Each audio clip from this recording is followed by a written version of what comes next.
There was a young girl who was very fond of classical music. She really wanted to learn how to play piano and pestered her parents to pay for lessons. One day, the girl was walking through the city with her parents and happened to spot a sign in a shop window. It read, "Piano for sale." The girl asked her mother and father if they could buy the piano so that she could practice at home. At first, her parents refused and said that it was probably too expensive. The little girl persisted and begged them to go inside and ask for the price. When they went inside, they saw a large, old grand piano standing in the corner. The old woman who owned the shop came over and asked if she could help them. The father inquired about the price of the piano and was shocked when the old woman told him that it was only $100. She said that she had found it on a trash heap and fixed it herself. The father took out $100 out of his wallet and paid the old woman. She arranged to have the piano delivered to their house for free.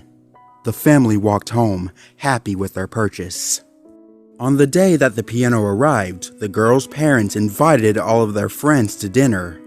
They wanted their daughter to show off her talents and play the piano for them. The guests gathered around, and the girl sat down at the old piano and began playing.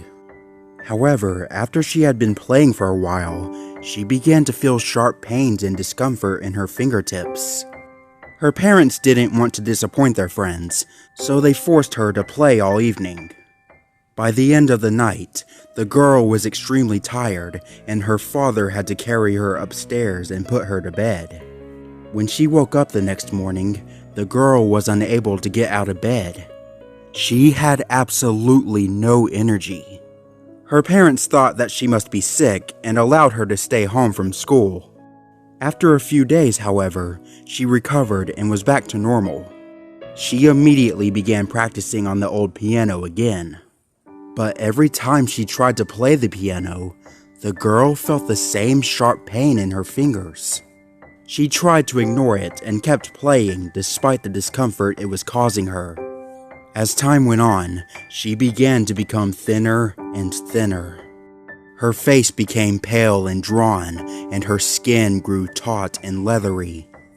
A few days later, one of the keys on the piano stopped working. They called the shop where they had bought the piano and asked the old woman to come and fix it. When she arrived, the woman walked over to the piano and said, "I can fix it, but I must be alone in the room.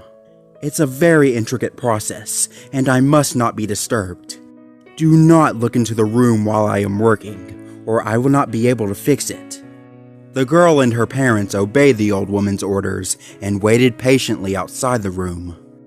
After a while, the old woman emerged and said that the piano was fixed.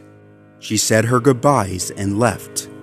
The girl went back to practicing the piano, but she lost even more weight. Her cheeks were sunken, and her arms and legs were almost skeletal. It wasn't long before she was unable to walk around the room. She stopped going to school, and her poor parents had to carry her up to bed at night and down to breakfast in the morning. Despite her mysterious illness, she never stopped playing her beloved piano. A few days later, another key on the piano stopped working. Again, they called the same old woman, and she came to fix it. Just as before, she made them wait outside the room while she worked and warned them not to peek inside. However, the parents were curious about what the old woman was up to. The father quietly cracked open the door and peered through the gap. He watched as the old woman lifted the lid and took something out. He gasped in horror when he realized that it was a jar full of blood.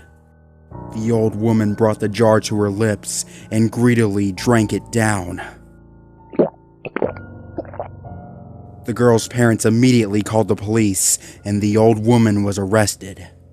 When they examined the old piano, they discovered that the piano keys had tiny, fine needles embedded in them.